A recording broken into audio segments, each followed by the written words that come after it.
Captain Jake Morrison stood on the bridge of the UNS Defiance and watched the stars through the main window. His ship was 3 days out from Centauri Prime, carrying supplies to the mining colony there. The journey had been quiet so far, just the way Jake liked it. His crew of 42 men and women worked well together, and they had made this run dozens of times before. Lieutenant Amy Brooks sat at the sensor station and frowned at her screen. Something was wrong with the readings. Large objects were moving toward them from the outer system, but they were too big to be asteroids and moving too fast to be natural. She called out to Jake with worry in her voice. Jake walked over to look at the sensor data. The objects were huge, bigger than any ship humans had ever built. There were 12 of them moving in perfect formation like a military fleet. Jake had been in space for 20 years, but he had never seen anything like this. He ordered his crew to battle stations, even though he knew his small exploration ship could not fight something that large. The alien ships appeared on the main screen as they came closer. They were dark and angular, covered in weapons that could destroy a planet. The largest ship was over 2 miles long with strange symbols glowing along its hull. Jake felt his stomach drop as he realized what this meant. Humanity was no longer alone in the galaxy, and these visitors did not look friendly. A communication signal came through the ship's speakers. The voice that spoke was cold and mechanical, translating alien words into English through some kind of computer. The being called itself Ambassador Zethkalar, speaking for something called the Hegemony Council. Jake listened with growing horror as the alien delivered its message. The Hegemony had ruled this part of the galaxy for over 2,000 years. 7 different alien species had joined together to create an empire that controlled hundreds of star systems. They had watched humanity spread from Earth to 17 colonies, and now they had come to deliver an ultimatum. Humanity had 30 days to surrender completely. Every human world must give up its government and submit to hegemony rule. All humans would undergo something called behavioral conditioning to make them better servants. The colonies would provide raw materials and workers to support the hegemony's expansion. Any resistance would result in the complete destruction of the human species. Jake asked if there was room for negotiation, but the alien's response was final. The hegemony had made this offer to dozens of species before. Those who surrendered lived as slaves but continued to exist. Those who refused were wiped out completely. The choice was simple: kneel or die. The alien ships departed as quickly as they had arrived, leaving Jake and his crew alone with the terrible news. Jake immediately sent an emergency message to Earth and all the human colonies. The fastest ships would take weeks to carry the news to the outer systems, but everyone needed to know what was coming. On Earth, President Dan Phillips received the message while he was having breakfast with his family. The leader of the Global Defense Council, Admiral Lisa Carter, was called to an emergency meeting within an hour. She brought with her the heads of every military branch and the top scientists from the space program. Dr. Helen Ross, the planet's best expert on alien life, studied the recorded message over and over. She had spent her career imagining what other intelligent species might be like, but she had never expected anything this hostile. The alien spoke about humans like they were animals to be trained, not thinking beings with rights and feelings. The message was broadcast to every human colony at the same time. On Mars, factory workers stopped their machines to listen. On the mining stations in the asteroid belt, families gathered around communication screens. In the outer colonies, farmers and settlers heard the ultimatum while they worked under alien suns. The response from the colonies came back within hours. New Colorado sent a message saying their people would rather die fighting than live as slaves. The Mars government voted unanimously to reject the ultimatum. Even the smallest mining stations and research outposts sent the same answer. Humanity would not kneel. President Phillips called for a vote in the Global Assembly. Representatives from every nation on Earth and every human colony participated. The debate lasted only 2 hours because everyone already knew what they had to say. The final vote was recorded in history. 7 billion humans against surrender. 0 votes in favor. Admiral Carter began making plans immediately. The human fleet was small compared to what the aliens had shown, But every ship would be needed. Civilian vessels were called back to Earth for military conversion. Weapons factories on Mars and the Moon began working around the clock to produce more missiles and defensive systems. Dr. Ross started analyzing everything they knew about the hegemony technology. The alien ships used energy weapons and shields that were far beyond human science, but there might be weaknesses they could exploit.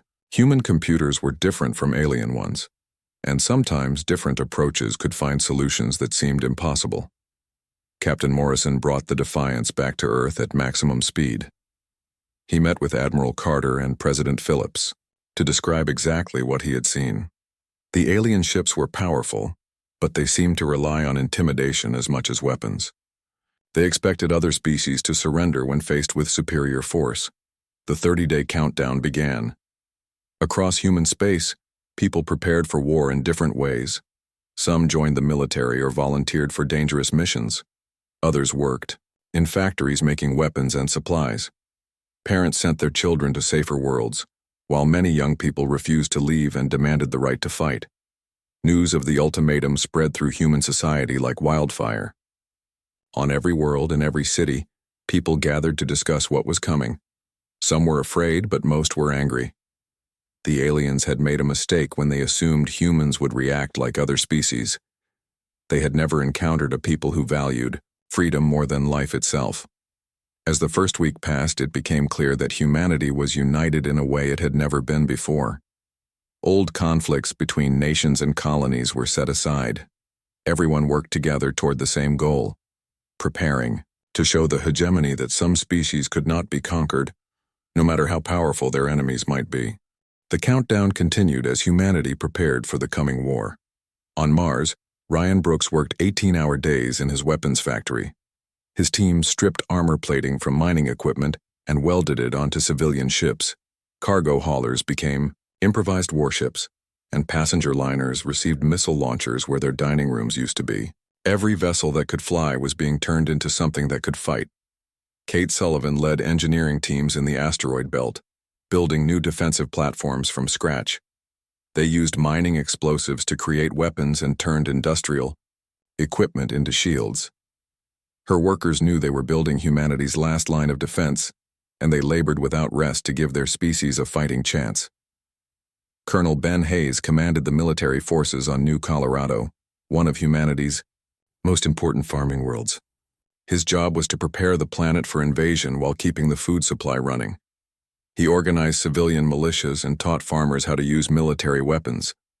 Many colonists had never held a gun before, but they learned quickly when they understood what was at stake.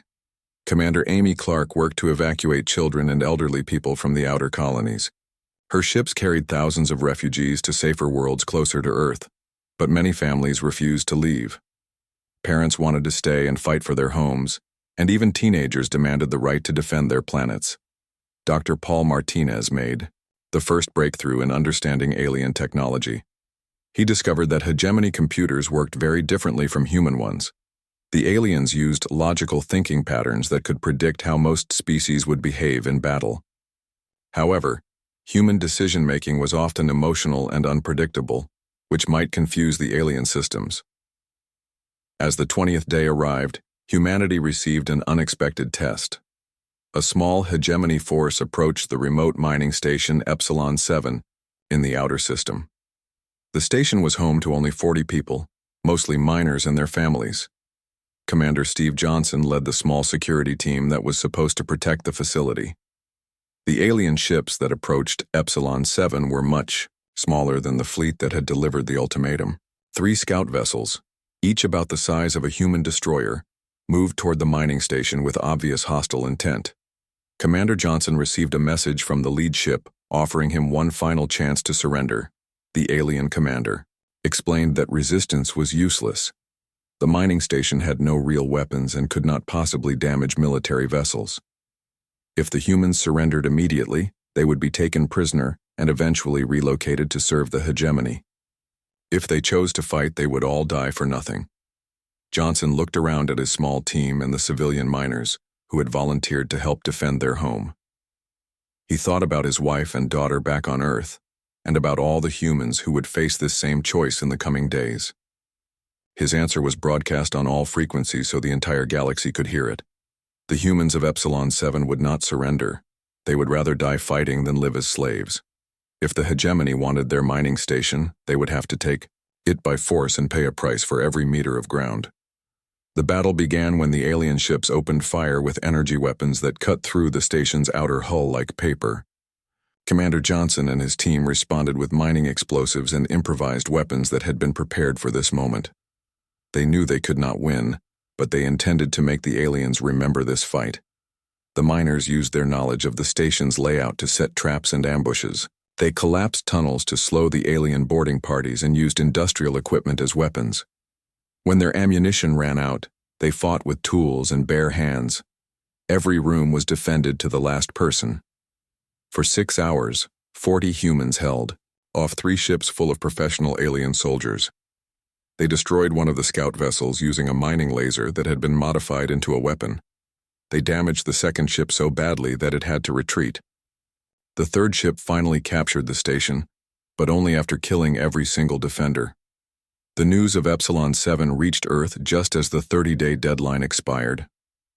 Admiral Carter played the recordings of the battle for President Phillips and the military leadership. The aliens had expected an easy victory, but instead faced the most determined resistance they had ever encountered. More importantly, the surviving aliens sent reports back to their commanders that worried the hegemony leadership. They described humans who fought with a kind of desperate courage that their computer models could not explain. The defenders had chosen certain death over surrender, even when offered reasonable terms. The main hegemony invasion fleet arrived in human space, exactly 30 days after the ultimatum was delivered. Over 300 alien warships approached Earth and the core colonies. Their weapons could destroy entire cities from orbit, and their shields could stop any human weapon that had been tested. War leader Vexthon commanded the invasion force from his flagship, a massive dreadnought that was larger than most human space stations. He had conquered 7 different species during his career, and all of them had surrendered when they saw the size of his fleet. He expected the humans to behave the same way. Instead, he received a message from Admiral Carter that confused him completely. The human military commander thanked him for the 30 days of preparation time and informed him that humanity was ready for war. Earth and all the colonies rejected the hegemony's demands and would resist the invasion with every weapon they possessed. The first major battle began in the outer system, where human defense platforms engaged the advancing alien fleet. Captain Laura Evans led a squadron of modified cargo ships in hit-and-run attacks against the larger alien vessels. Her ships were fast but lightly armored, so they struck quickly and retreated before the aliens could respond effectively. 3. Strategy worked better than anyone had expected.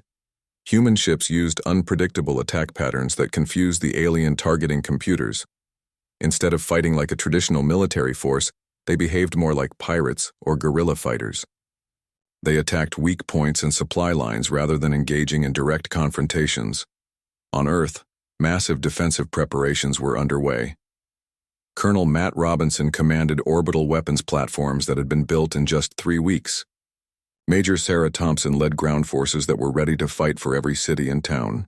Civilian leaders like Director Chris Baker coordinated industrial efforts to keep producing weapons even under alien bombardment. The siege of Earth began on the 32nd day after first contact. Alien ships surrounded the planet and demanded immediate surrender, but President Phillips refused to even respond to their messages. Instead, human defenders opened fire with every weapon they possessed, beginning a battle that would change the course of galactic history. Dr. Martinez continued his research even as bombs fell around his laboratory. He discovered that human unpredictability was causing serious problems for alien battle computers. The hegemony relied on tactical programs that assumed rational behavior, but human willingness to accept huge losses for small gains was breaking their strategic calculations. As the first week of fighting ended, it became clear that this war would be different from anything the hegemony had experienced before. They faced an enemy that simply refused to behave logically, and their superior technology was not enough to overcome human determination and ingenuity. 18 months after the war began, Cracks appeared in the hegemony coalition that no one had expected.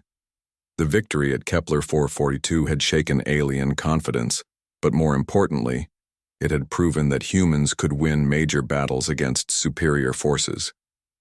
This reality was causing serious problems for the alien alliance.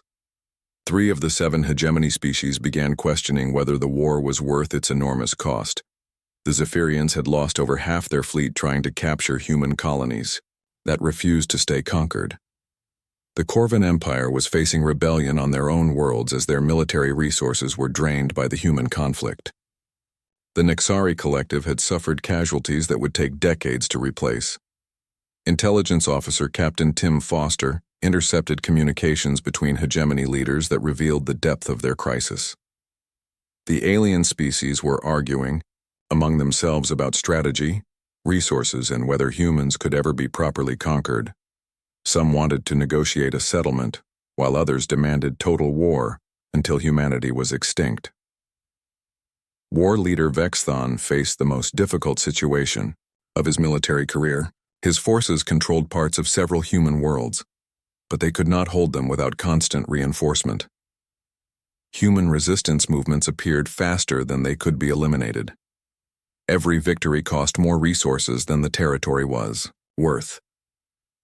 The alien commander received reports that challenged everything he thought he knew about warfare. On New Colorado, human farmers were using agricultural equipment as weapons and turning irrigation systems into defensive positions. On mining worlds, colonists had converted ore processors into artillery pieces that could destroy alien landing craft. Captain Laura Evans continued her raiding campaign with growing success. Her ship, the UNS Vengeance, had become a legend among both human and alien forces. She struck at alien supply convoys, communication stations, and isolated outposts with precision that seemed almost supernatural. Her crew had learned to think like their captain, taking impossible risks that somehow always paid off. Admiral Carter recognized that the momentum of the war was shifting in humanity's favor. Her fleet had grown from a collection of converted civilian ships into a real military force that could challenge hegemony fleets in open battle. Human shipyards were producing new vessels designed from the beginning as warships rather than converted cargo haulers. The turning point came when 2 hegemony species withdrew their fleets from human space without warning. The Zephyrians announced they were ending their participation in the war and returning to defend their own territory. The Corvan Empire followed within days, claiming they needed their ships to deal with internal problems. Dr. Paul Martinez discovered that the alien withdrawals were caused by more than just military losses. Human behavior patterns had created cascading failures in hegemony strategic planning systems. The aliens had built their entire military doctrine around the assumption that enemies would behave rationally, but humans consistently chose options that made no logical sense. On the industrial world of Forge Prime, Linda Murphy's factories were producing weapons that had been designed specifically to fight hegemony forces. Human engineers had studied every piece of captured alien technology and found ways to turn their advanced systems against them. The new weapons were crude compared to alien equipment, but they were effective and easy to manufacture. The siege of Earth began to weaken as alien reinforcements were diverted to other conflicts. Colonel Matt Robinson's orbital defenses had been rebuilt yet again, but this time they incorporated lessons learned from 18 months of constant combat. The new platforms were harder to find, better protected, and more deadly than anything humanity had built before. Major Sarah Thompson commanded ground forces that had evolved from desperate defenders into experienced soldiers.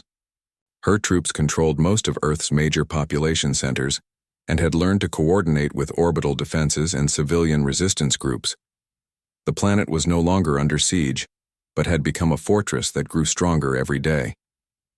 General Rick Stone achieved a major victory on New Terra when his forces captured an entire alien supply depot.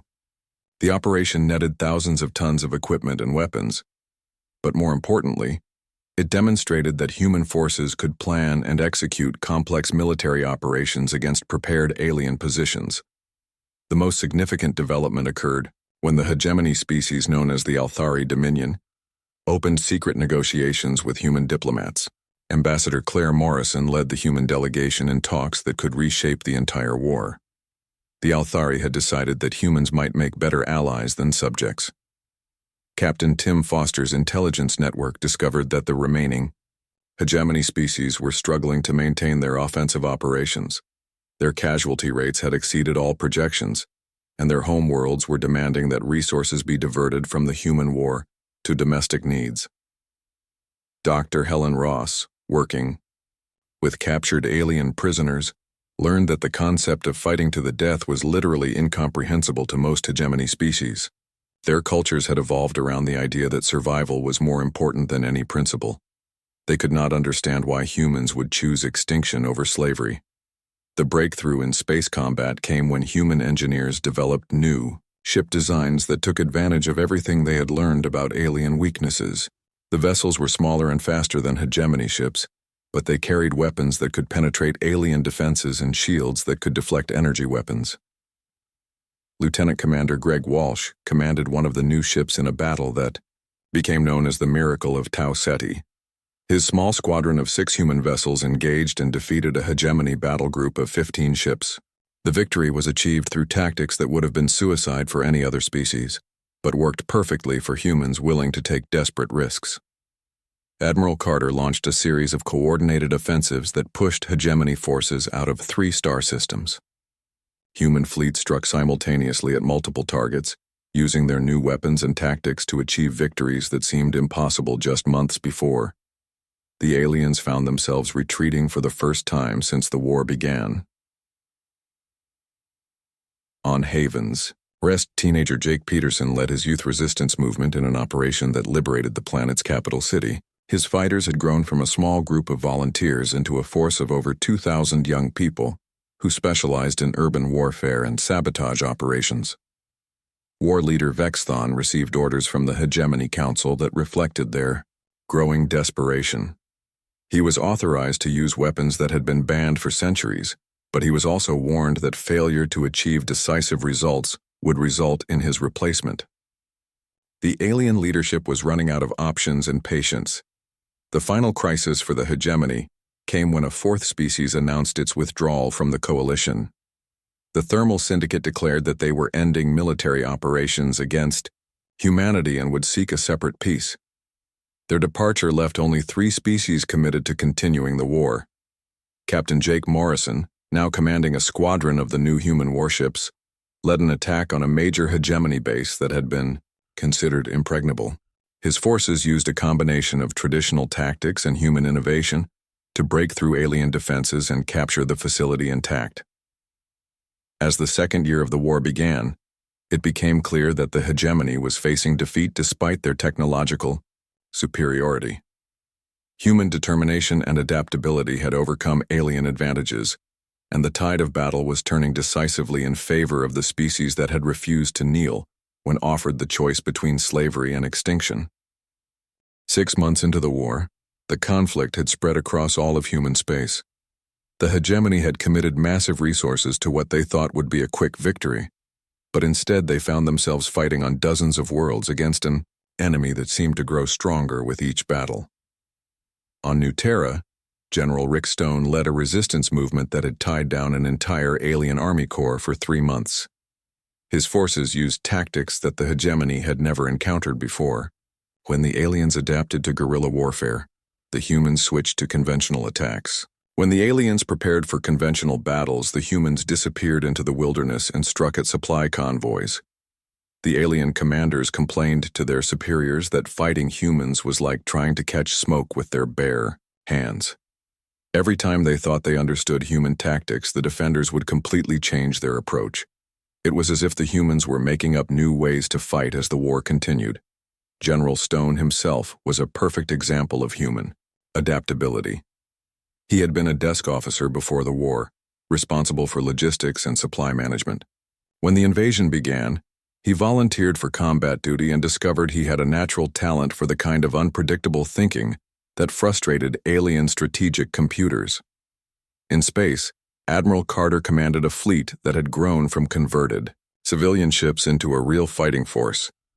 Her captains learned to use human advantages against alien weaknesses, Captain Laura Evans became famous throughout human space for her daring raids against alien supply lines, always striking where the enemy least expected her. The UNS Vengeance under Evans's command had sunk 12 alien ships in the past month, alone. Her crew had started the war as cargo haulers and passenger transport workers, but they had become some of the most effective fighters in the human fleet. They proved that determination and creativity could overcome superior technology. The siege of Earth continued, but the planet's defenses held firm. Colonel Matt Robinson's orbital platforms had been destroyed and rebuilt 3 times, but each new version was better than the last. His engineering teams learned from every alien attack and found new ways to protect their weapons and shields. On the ground, Major Sarah Thompson commanded forces that controlled most of Earth's major cities. The aliens had landed troops in several locations, but they found urban warfare to be much more difficult than they had expected. Human defenders knew every building and tunnel, and they used this knowledge to create killing zones that destroyed alien units piece by piece. Director Chris Baker coordinated civilian industrial efforts that kept the war machine running, despite constant bombardment. Factories moved underground or relocated to hidden sites every few weeks. Workers labored in shifts around the clock, producing ammunition and spare parts under conditions that would have been impossible before the war. The most surprising development came from the colony world of Haven's Rest, where teenager Jake Peterson had organized a youth resistance movement. His group of volunteers, all between 16 and 20 years old, used their knowledge of local terrain to harass alien occupation forces. They were too young for military service, but old enough to carry weapons and plant explosives. Peterson's group proved that human determination existed at every age level. They staged raids that captured alien equipment and rescued prisoners. Their success inspired similar movements on other occupied worlds, and soon the hegemony faced resistance from every segment of human society. Intelligence Officer Captain Tim Foster achieved a major breakthrough when his team captured vital hegemony communication codes during a raid on an alien command post. The decoded messages revealed growing dissent within the alien coalition. Some hegemony species were beginning to question whether the war was worth its enormous cost. The intercepted communications showed that 3 of the 7 hegemony species were reporting massive casualties and resource shortages. Their leaders were asking whether it might be better to offer humans some kind of autonomy rather than demanding complete surrender. This was the first crack in alien unity since the war began. War leader Vexthon found himself facing a crisis he had never imagined. His forces controlled several human worlds, but they could not pacify them. Every day brought new reports of human attacks, sabotage, and resistance. His casualties were mounting faster than reinforcements could arrive from hegemony space. The alien commander had studied the military history of every species the hegemony had conquered. None of them had fought like this. Most surrendered when faced with superior force, and those that resisted usually gave up after losing a few major battles. Humans seemed to become more determined as their losses increased. On the industrial world of Forge Prime, factory supervisor Linda Murphy oversaw production of new weapon systems designed specifically to exploit weaknesses in hegemony technology. Her teams had analyzed captured alien equipment and found vulnerabilities that could be targeted with human weapons. Murphy's workers included refugees from destroyed colonies who had lost their homes to alien bombardment. They worked with a dedication that impressed even the military officers who visited the factories. These civilians had seen what happened to human worlds under hegemony rule, and they were determined to give their species the tools needed for victory. Dr. Martinez made another important discovery when he realized that human emotional responses were actually interfering with alien battle prediction systems. The hegemony computers expected enemies to make logical decisions based on military advantages, but humans often fought for emotional reasons that made no sense to alien logic. The breakthrough came when Lieutenant Commander Greg Walsh figured out how to reverse engineer hegemony shield frequencies. His team had been studying captured alien technology for months, looking for any weakness they could exploit. When they finally cracked the shield codes, human weapons suddenly became much more effective against alien defenses. Walsh's discovery was immediately shared with every human ship and planetary defense system. Within weeks, human forces were achieving victories that had seemed impossible just months before. Smaller human ships could now penetrate alien defenses using modified weapons that exploited the shield frequency vulnerabilities. Admiral Carter decided it was time to test human capabilities in a major offensive operation. She planned Operation Prometheus, a coordinated attack on hegemony staging areas in the Kepler 442 system.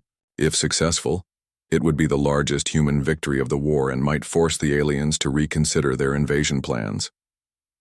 The battle for Kepler 442 began with simultaneous attacks on 3 alien fleet groups. Captain Tony Clark commanded the UNS Retribution in the central assault, leading 20 human ships against a hegemony force twice their size. His crews knew they were outnumbered, but they also knew they were fighting for the survival of their species. The human attack caught the aliens completely off guard. Instead of defending their positions, the human ships charged directly into the center of the alien formation using their new shield-penetrating weapons. They accepted heavy casualties, but inflicted even greater damage on the surprised hegemony forces. For the first time in the war, an entire alien fleet group retreated in disorder rather than executing a planned withdrawal. Human forces captured intact alien ships and rescued thousands of human prisoners. More importantly, they proved that the hegemony could be beaten in open battle when humans used their advantages properly. News of the Kepler 442 victory spread throughout human space and into hegemony territory. Human morale soared while alien confidence began to crack. For the first time since the war began, some humans started to believe they might actually win this fight against seemingly impossible odds. The end of the war came not with humanity's surrender, but with the complete collapse of the hegemony coalition. 2 years after the first ultimatum, only 3 alien species remained committed to the conflict, and even they were beginning to question whether victory was possible against an enemy that simply refused to be defeated. War leader Vexthon stood on the bridge of his flagship and reviewed reports that painted a picture of total strategic failure. His forces had been driven out of 4 star systems in the past month alone. Human fleets were now attacking hegemony territory, striking at targets that had been considered safe for thousands of years. The species that was supposed to have been conquered was instead conquering their conquerors. The final blow came when the Nexari Collective announced they were withdrawing all military forces from human space. Their ambassador delivered a message that shocked the remaining hegemony leadership. They formally recognized human sovereignty and requested a non-aggression pact. The collective had decided that humans were too dangerous to fight and too valuable to destroy. President Dan Phillips received the Nexari proposal while meeting with his military advisors in the rebuilt White House. Earth had been liberated 6 months earlier when the last alien forces withdrew under pressure from human counterattacks. The planet that had endured a 2-year siege was now the command center for humanity's expanding military operations. Admiral Lisa Carter commanded a fleet that had grown beyond all expectations. Human shipyards were producing vessels that incorporated both human innovation and captured alien technology. The new ships were faster and more heavily armed than anything the hegemony had ever faced. More importantly, they were crewed by humans who had learned to fight with a combination of courage and creativity that alien tactical computers could not predict. Captain Laura Evans led the final assault on the hegemony staging area in the Vega system. Her squadron of 12 human ships attacked and destroyed an alien fleet group that had once seemed invincible. The battle lasted only 4 hours, but it marked the end of organized hegemony resistance in human space. War leader Vexthon found himself in an impossible position. His remaining forces were outnumbered and demoralized. His alien allies had abandoned the coalition, leaving him with only his own species and 2 others that were already discussing separate peace negotiations. He had been ordered to achieve total victory, but total defeat seemed more likely with each passing day. The alien commander made a decision that would have been unthinkable when the war began. He opened communication channels with Admiral Carter and requested a formal ceasefire. The species that had demanded humanity's complete submission was now asking for mercy from the people they had tried to enslave. Dr. Helen Ross led the human delegation to the peace negotiations that took place on the neutral moon of Titan. She had spent 2 years studying alien psychology and understanding how the different hegemony species thought about war and peace. Her insights proved crucial in crafting an agreement that would end the conflict permanently. The Treaty of Titan established principles that changed the balance of power throughout the galaxy. The hegemony formally recognized human sovereignty over all human-controlled territory and agreed to pay reparations for the damage caused by their invasion.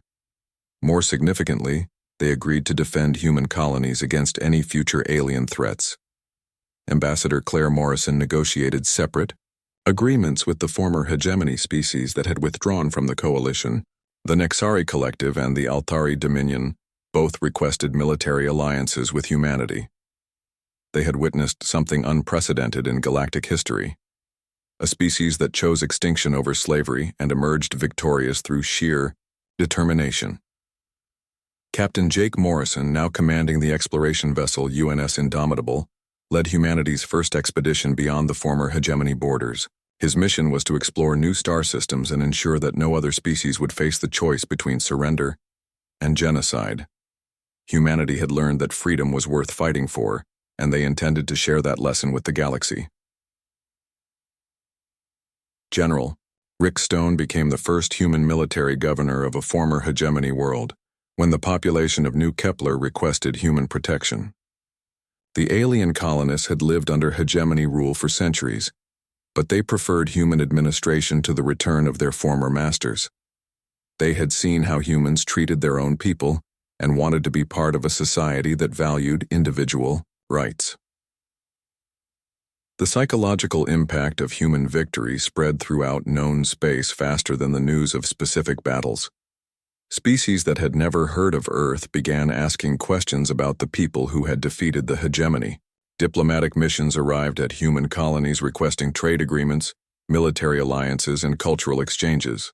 Dr. Paul Martinez established the Institute for Galactic Studies, dedicated to understanding how different species approached problems of war and peace. His research showed that humanity's emotional decision-making process, which had seemed like a weakness, was actually a form of intelligence that most aliens lacked. 5 years after the war's end, human space had expanded to include over 50 star systems. Some were former human colonies that had been liberated from hegemony occupation. Others were worlds that had requested human protection or administration. A few were entirely new discoveries made by human exploration fleets.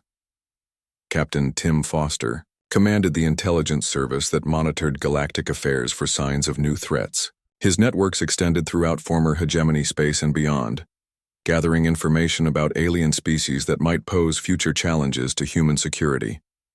The war had taught humanity to be prepared for anything. Linda Murphy's industrial empire supplied weapons and equipment to a dozen different species that had formed defensive alliances with humanity. Her factories produced ships and weapons for allies who wanted to ensure they would never face conquest by a power like the old hegemony. Admiral Carter wrote the final report on the war that had changed everything. She concluded that humanity's victory had not come from superior technology or numbers, but from a willingness to accept any sacrifice rather than surrender their freedom. The aliens had possessed better weapons and larger fleets, but they had never faced an enemy that preferred death to slavery. The galaxy learned that some species are born free and will die free rather than live in chains. The war that was meant to break humanity's spirit instead proved that freedom is worth more than survival, and that determination can overcome any technological advantage.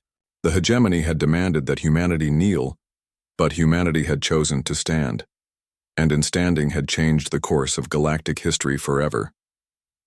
The lesson spread to every corner of known space. There are some species that cannot be conquered, some peoples that cannot be enslaved, and some spirits that will never be broken no matter how hopeless the odds may seem. Humanity had proven that point with blood and sacrifice, and the galaxy would never forget the war that proved humanity would never kneel.